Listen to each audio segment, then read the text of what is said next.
नमस्कार, संसद टीवी में आपका स्वागत है। मैं हूं प्रतिबिंब शर्मा और सुबह के 10 बज गए हैं और मैं हाजिर हूं अभी तक के तमाम अपडेट्स के साथ। अपडेट एट 10 में सबसे पहले नजर डाल लेते हैं आज के बड़े अपडेट्स पर। राष्ट्रीय प्रेस दिवस आज राष्ट्रीय राजधानी दिल्ली के विज्ञान भवन में आयोजित होगा विशेष समारोह। उपराष्ट्रपति जगदीप धनखड़ समारोह में होंगे मुख्य अतिथि। लोकसभा अध्यक्ष ओम बिरला ने भारतीय पुलिस सेवा के प्रशिक्षु अधिकारियों से किया संवाद। कहा, कानून व्यवस्था को सुदृढ़ बनाने में भारतीय पुलिस सेवा की अहम भूमिका।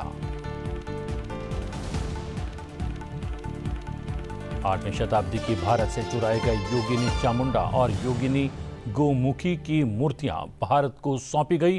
ब्रिटेन में मूर्तियों को वापस करने के समारोह में शामिल हुए विदेश मंत्री एस जयशंकर। उन्होंने मूर्तियों को जल्द भारत पहुंचने का दिया आश्वासन।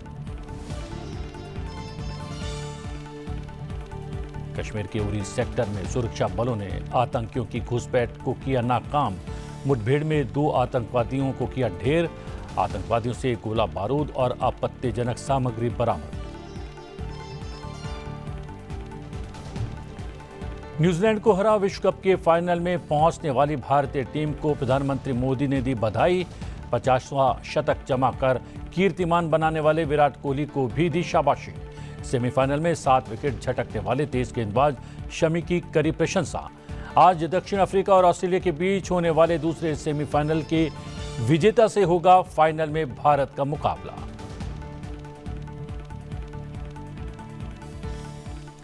उपराष्ट्रपति जगदीप धनखड़ आज राष्ट्रीय प्रेस दिवस 2023 के उद्घाटन समारोह में मुख्य अतिथि के तौर पर शामिल होने वाले हैं। स्वतंत्र और निष्पक्ष पत्रकारिता के लिए एक निगरानी नियामक की आवश्यकता होती है और भारत सहित दुनिया के 50 देशों में नियामक मौजूद है। भारत में प्रेस के लिए नियामक संस्था भारतीय प्रेस परिषद की स्थापना 16 नवंबर को हुई थी। हम आपको बता दें कि इसे राष्ट्रीय पत्रकारिता के दिवस के रूप में मनाया जाता है। राष्ट्रीय प्रेस दिवस 2023 के समारोह का आयोजन नई दिल्ली के विज्ञान भवन में आयोजित किया जाएगा। दोपहर करीब 4 बजे इसका सीधा प्रसारण आप संसद टीवी पर देख सकते हैं।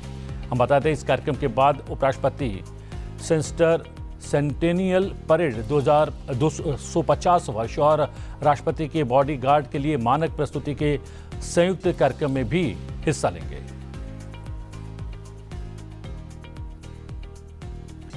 इंडो पैसिफिक रीजनल डायलॉग में उपराष्ट्रपति जगदीप धनखड़ ने शिरकत की। इस अवसर पर उपराष्ट्रपति ने कहा कि कोई कमजोरी की स्थिति में शांति स्थापित नहीं कर सकता, न ही वो बातचीत ही करा सकता है।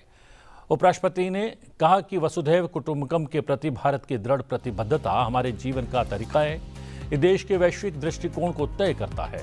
उन्होंने ये भी कहा कि राष्ट्र के रूप में भारत को शांति के समर्थक के रूप में जाना जाता है।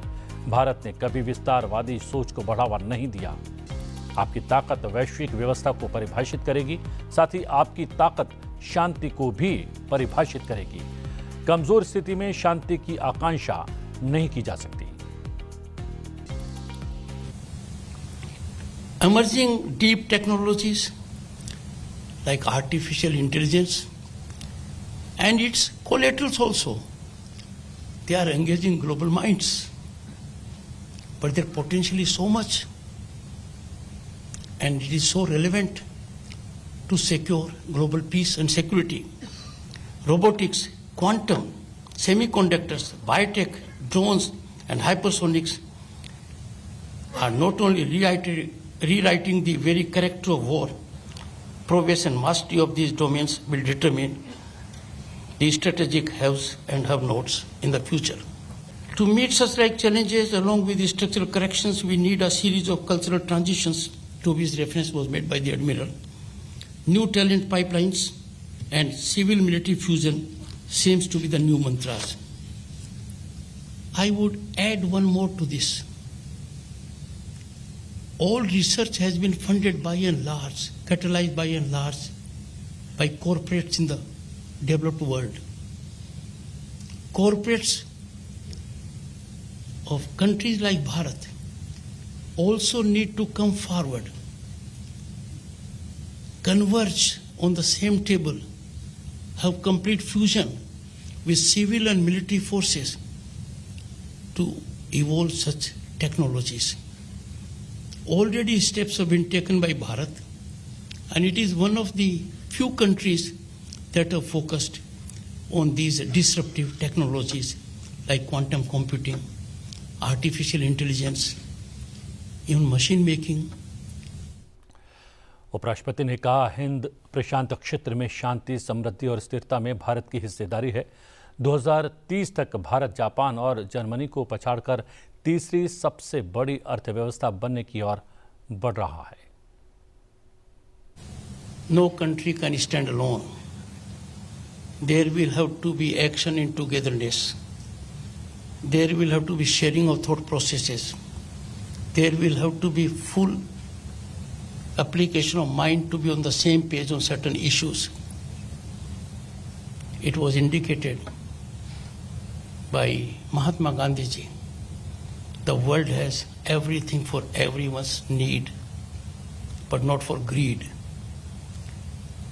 Greed of an individual can be contained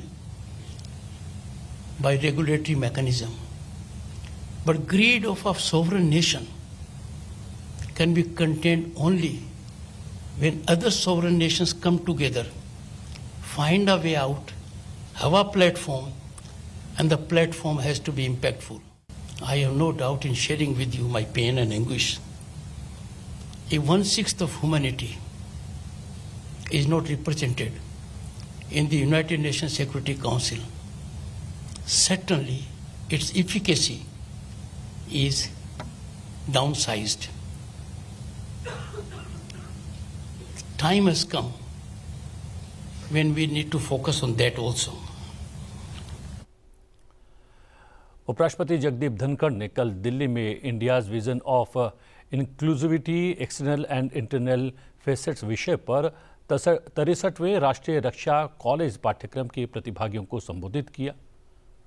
इस अवसर पर उपराष्ट्रपति ने उभरती चुनौतियों से निपटने के लिए तैयार रहने का आह्वान किया। इस कॉलेज की विशेषता ये है कि राष्ट्रीय और अंतर्राष्ट्रीय सुरक्षा मामलों में सरकार को राजनीतिक नेतृत्व प्रदान करता रहा है। Your performance for last 6 decades has been remarkable, but now there is need for a makeover, changeover. That is a global demand. The institute now has to be one of the front-ranking institutes in the world, and that can happen when you really go ahead as compared to others in contributing in adoption of policies, adoption of mechanisms, and technology. Deeper understanding of strategic, economic, scientific, political, and industrial aspects have now become integral to national defense. But most of us, in my category, not yours, have no idea where technology has taken us. There are not many places where I can reflect convincingly on the importance of quantum computing. There are not even countries in double digit are engaged in this activity, but our Bharat is. Relevance of quantum computing can never be overstated. The government has made a good budget for it. We have a quantum commission. We need to go ahead with it. Indian defence account services के 2021 और 22 के batch के प्रशिक्षु अधिकारियों ने उपराष्ट्रपति निवास पर उपराष्ट्रपति जगदीप धनखड़ से मुलाकात की। इस अवसर पर उपराष्ट्रपति ने युवा अधिकारियों को समझदारी बरतने की सलाह दी ताकि वो पता लगा सकें कि कोई गलती सद्भावनापूर्ण है या दुर्भावनापूर्ण है और ये सुनिश्चित करें कि सिस्टम मजबूत बना रहे। लोकसभा अध्यक्ष ओम बिरला ने संसद भवन परिसर में भारतीय पुलिस सेवा के प्रशिक्षु अधिकारियों से संवाद किया। इस अवसर पर लोकसभा अध्यक्ष ने कहा कि संविधान में वर्णित तीनों अंग सामंजस्य से काम करते हुए नागरिकों के लिए न्याय, सुरक्षा, सुशासन और पारदर्शिता सुनिश्चित करते हैं। यंग जितनी जवाबदेही से काम करेंगे, जनता का शासन पर विश्वास उतना ही मजबूत होगा।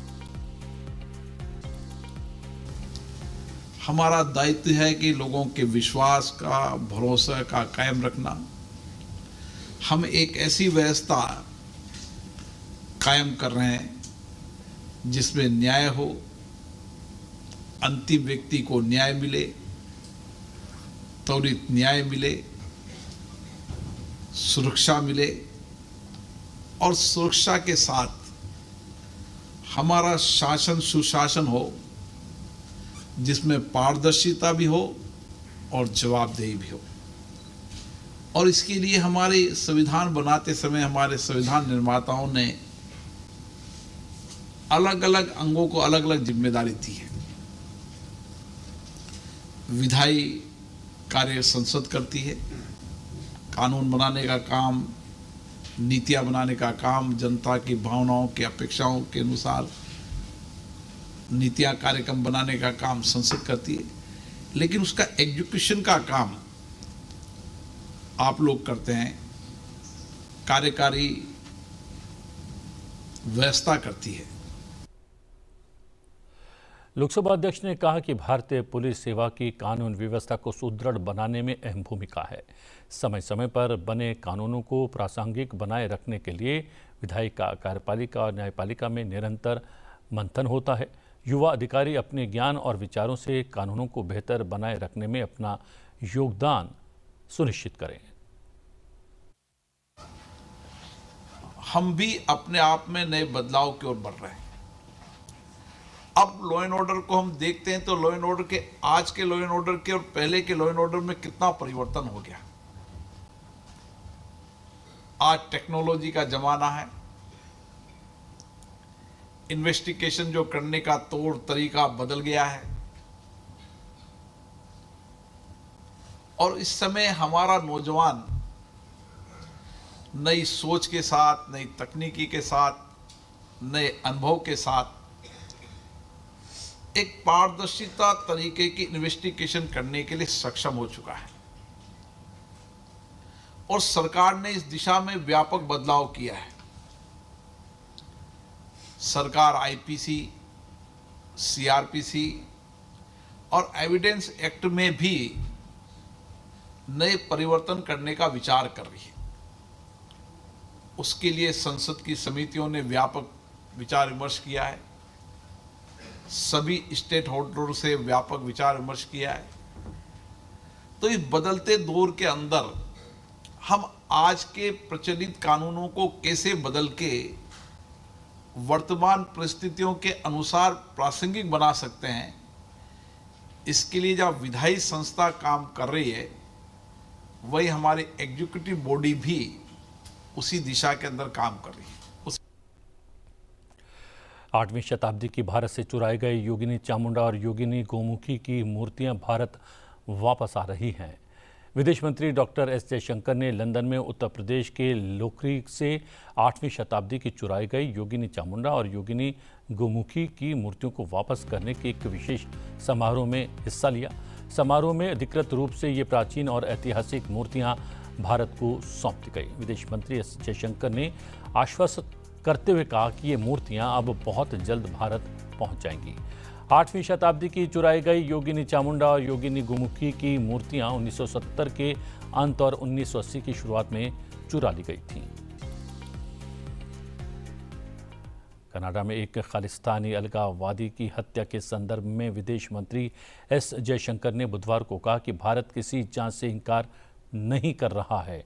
इसके साथ ही उन्होंने खालिस्तानी अलगाववादी की हत्या में भारत सरकार के एजेंट की संलिप्तता के कनाडा के आरोपों पर उसे सबूत मुहैया कराने को कहा। एस जयशंकर ने कहा कि यहाँ अनुभवी पत्रकार लियोनेल बार्बर के साथ एक अरब लोग दुनिया को कैसे देखते हैं शीर्षक के साथ आयोजित कार्यक्रम आयोजित है और इसमें उठाए गए सवालों के जवाब में एस जयशंकर ने कहा कि अगर आपके पास ऐसा कोई आरोप है और कोई कारण है तो कृपया सबूत साझा करें, क्योंकि हम जांच से इनकार नहीं कर रहे। उन्होंने इस बात पर जोर दिया कि कनाडा ने अपने आरोप के समर्थन में भारत के साथ कोई सबूत साझा नहीं किया है।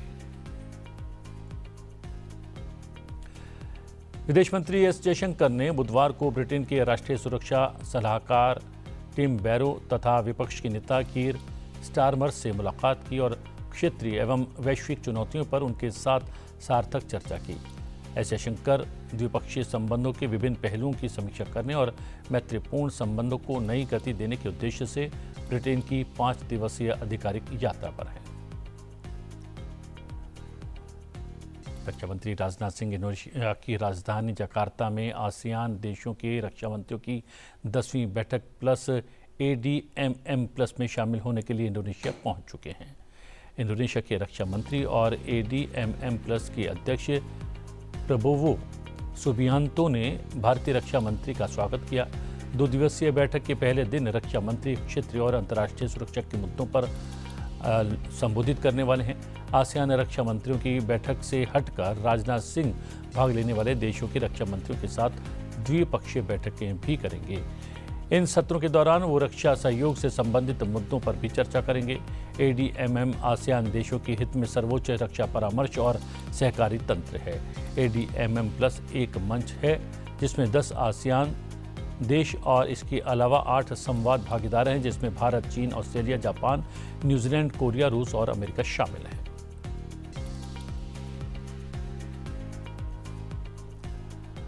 भारत शुक्रवार को ऑनलाइन माध्यम से आयोजित किए जा रहे voice of global south summit के दूसरे संस्करण की मेजबानी करेगा। भारत की अध्यक्षता में नई दिल्ली में आयोजित G20 शिखर सम्मेलन में अफ्रीकी संघ को स्थायी सदस्य के तौर पर शामिल करने के करीब 2 महीने के बाद इस voice of global south summit का आयोजन किया जा रहा है। Voice of global south summit के दूसरे संस्करण में भारत विकासशील देशों की चुनौतियों, चिंताओं और प्राथमिकताओं को उजागर करेगा। समिट की अध्यक्षता प्रधानमंत्री नरेंद्र मोदी करेंगे। वो आयोजन के समापन में भी सम्मिलित होंगे। इस वर्चुअल शिखर सम्मेलन में कुल 10 सत्र आयोजित होंगे, जिनमें व्यापार, ऊर्जा और जलवायु, वित्त जैसे विभिन्न प्रमुख क्षेत्रों को शामिल किया जाएगा।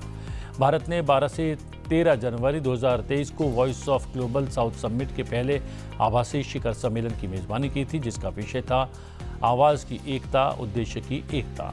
ये एक नई और अनूठी पहल थी जिसमें वैश्विक देशों को एक साथ लाने की परिकल्पना की गई थी। ये पहल प्रधानमंत्री नरेंद्र मोदी ने सबका साथ, सबका विकास, सबका विश्वास और सबका प्रयास के दृष्टिकोण से प्रेरित होकर किया था और भारत के वसुधैव कुटुंबकम के दर्शन पर भी ये आधारित था। जम्मू कश्मीर के डोडा में बस दुर्घटना में 36 लोगों की मौत हो गई है। राष्ट्रपति द्रौपदी मुर्मू, उपराष्ट्रपति जगदीप धनखड़, प्रधानमंत्री नरेंद्र मोदी और लोकसभा अध्यक्ष ओम बिरला ने दुर्घटना पर दुख व्यक्त किया है। केंद्र शासित प्रदेश जम्मू कश्मीर में बुधवार को किश्तवाड़ में से जम्मू जा रही बस के डोडा जिले में खाई में गिर जाने से 36 लोगों की मौत हो गई और 19 अन्य घायल हो गए। 6 घायलों की हालत गंभीर बताई जा रही है। बटोटे किश्तवाड़ राष्ट्रीय राजमार्ग पर तुंगल अस्सर के पास बस सड़क से फिसलकर 300 फीट गहरी खाई में गिर गई। डोडा के डिप्टी कमिश्नर हरविंदर सिंह ने 36 लोगों की मौत की पुष्टि की है। उत्तरी कश्मीर के बारामूला जिले के उरी सेक्टर में भारतीय सेना को एक बड़ी सफलता मिली है। बुधवार को उरी सेक्टर के LOC पर कुछ आतंकवादियों ने घुसपैठ करने की कोशिश की। इस दौरान भारतीय सेना के साथ उनकी मुठभेड़ हो गई, जिसमें सेना ने 2 आतंकवादियों को मार गिराया। अधिकारियों से मिली जानकारी के मुताबिक खराब मौसम का फायदा उठाते हुए आतंकवादियों ने घुसपैठ करने की कोशिश की, मगर सेना को उनकी हलचल की जानकारी मिल गई। इसके बाद आतंकवादियों के साथ मुठभेड़ शुरू हो गई, जिसमें 2 आतंकवादी मारे गए। सुरक्षा बलों ने मारे गए आतंकवादियों के पास से कुछ हथियार, गोला बारूद बरामद किया है। इसके साथ ही सेना को कुछ आपत्तिजनक सामग्री भी मिली है। मुठभेड़ अभी भी जारी बताई जा रही है। मध्य प्रदेश में होने वाले एक ही चरण में होने वाले विधानसभा चुनाव और छत्तीसगढ़ में दूसरे चरण के मतदान के लिए प्रचार अभियान कल थम गया है और छत्तीसगढ़ विधानसभा चुनाव के दूसरे चरण के लिए चुनाव प्रचार थमने के बाद 70 विधानसभा क्षेत्रों में होने वाले मतदान के लिए कल बुधवार को शाम 5 बजते ही प्रसार का शोर थम गया। राज्य की 90 विधानसभा सीटों के लिए 2 चरणों में मतदान हो रहा है। पहले चरण में 20 सीटों पर मतदान हुआ तो दूसरे चरण में 70 सीटों पर मतदान होने वाला है, जो शुक्रवार 17 नवंबर को होगा। पहले फेज के लिए 7 नवंबर को वोटिंग हुई थी। वहीं मध्य प्रदेश की अगर बात करें तो मध्य प्रदेश में सभी 230 सीटों पर 17 नवंबर को सुबह 7 बजे से शाम 6 बजे तक वोट डाले जाएंगे। नक्सल ग्रस्त कुछ विधानसभा क्षेत्रों में मतदान मात्र 3 बजे तक होगा। अमेरिकी राष्ट्रपति जो बाइडेन और उनके चीनी समकक्ष शी जिनपिंग की करीब 1 साल बाद बुधवार को पहली बार आमने सामने मुलाकात हुई। कैलिफोर्निया के सैन फ्रांसिस्को के फिलोली स्टेट में एशिया प्रशांत आर्थिक सहयोग शिखर सम्मेलन के दौरान ये मुलाकात हुई। बैठक में दोनों नेता सैन्य से सैन्य संचार फिर से शुरू करने और फेंटेनाइल उत्पाद पर अंकुश लगाने के लिए काम करने पर सहमत हो गए। बैठक के बाद अमेरिकी राष्ट्रपति ने प्रेस कॉन्फ्रेंस में कहा कि मुलाकात के दौरान इस बात पर सहमति बनी कि अगर किसी को कोई परेशानी या चिंता है तो एक दूसरे से बातचीत करनी चाहिए। बाइडेन ने कहा कि हमें यह सुनिश्चित करना होगा कि प्रतिस्पर्धा संघर्ष में न बदल जाए। उन्होंने कहा कि अमेरिका और चीन को अपने लोगों को ध्यान में रखते हुए मिलकर काम करना चाहिए, जिसमें जलवायु परिवर्तन, नशीले पदार्थों की तस्करी को रोकना और कृत्रिम बुद्धिमत्ता यानी कि AI के मुद्दे शामिल हैं। बीती रात भारतीय टीम ने बुधवार को विश्व कप 2023 के पहले सेमीफाइनल में न्यूजीलैंड को 70 रन से मात देकर फाइनल में प्रवेश कर लिया। मुंबई के वानखेड़े स्टेडियम में खेले गए मुकाबले में भारत ने टॉस जीतकर पहले बल्लेबाजी करते हुए निर्धारित 50 ओवर में 4 विकेट के नुकसान पर 397 रन बनाए। विराट कोहली और श्रेयस अय्यर ने शतकीय पारी खेली, जबकि शुभमन गिल ने नाबाद 80 रन बनाए। मोहम्मद शमी ने 7 विकेट हासिल किए। इसके जवाब में न्यूजीलैंड की टीम 327 रन बनाकर आउट हो गई। मैच में भारत के लिए विराट कोहली ने ऐतिहासिक 50वां वनडे शतक लगाया। विराट कोहली ने शतक के साथ ही अंतर्राष्ट्रीय वनडे में सबसे अधिक शतकों के मामले में सचिन तेंदुलकर को पीछे छोड़ दिया है। वहीं मोहम्मद शमी ने अपने प्रदर्शन से सबको प्रभावित किया और वो भारत के लिए विश्व कप में 50 विकेट लेने वाले गेंदबाज बन गए और उन्होंने ये 50 विकेट सबसे कम समय में हासिल किए हैं। भारतीय टीम ने मौजूदा टूर्नामेंट में लगातार 10वीं जीत दर्ज की है और अब फाइनल में उसका मुकाबला दक्षिण अफ्रीका और ऑस्ट्रेलिया के बीच होने वाले दूसरे सेमीफाइनल की विजेता टीम से होगा। भारतीय टीम मौजूदा टूर्नामेंट में एकमात्र टीम है जिसने एक भी मैच नहीं गंवाया है और फाइनल में प्रवेश कर लिया है। प्रधानमंत्री नरेंद्र मोदी ने ICC विश्व कप के सेमीफाइनल में न्यूजीलैंड के खिलाफ उल्लेखनीय जीत पर भारतीय क्रिकेट टीम को बधाई दी है और फाइनल के लिए अपनी शुभकामनाएं भी दी हैं। प्रधानमंत्री ने 50 एकदिवसीय अंतर्राष्ट्रीय शतक बनाने वाले प्रथम क्रिकेटर बनने पर विराट कोहली की प्रशंसा की, उन्हें बधाई दी। प्रधानमंत्री ने एक्स पर पोस्ट किया, विराट कोहली ने न केवल 50वां वनडे शतक लगाया बल्कि अपने अत्यंत उत्कृष्ट कौशल और दृढ़ता को भी दर्शाया और इसके साथ ही सर्वोत्तम खेल भावना का भी प्रतीक बने। प्रधानमंत्री ने विराट कोहली को बधाई देते हुए कामना की कि वो आने वाली पीढ़ियों के लिए निरंतर सर्वोच्च मानक स्थापित करते रहें। प्रधानमंत्री ने मोहम्मद शमी के शानदार प्रदर्शन की भी सराहना की। उन्होंने पोस्ट किया, सेमीफाइनल में शानदार व्यक्तिगत प्रदर्शन के कारण और भी विशेष हो गया है इस खेल में और विश्व कप के दौरान मोहम्मद शमी की गेंदबाजी को क्रिकेट प्रेमी आने वाली पीढ़ियों तक याद रखेंगे।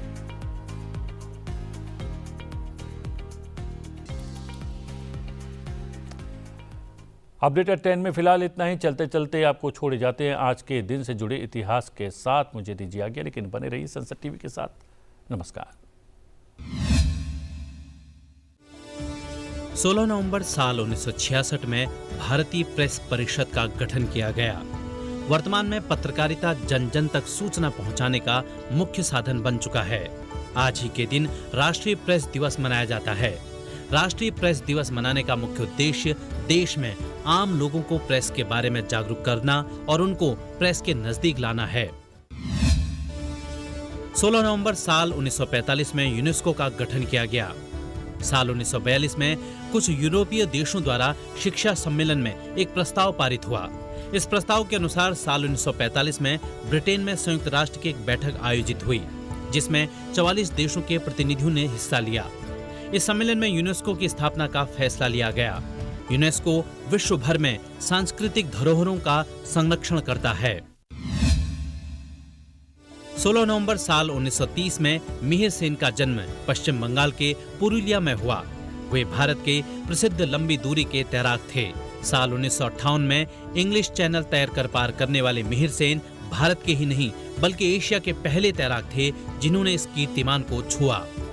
उन्होंने 14 घंटे 45 मिनट में अपना लक्ष्य हासिल किया।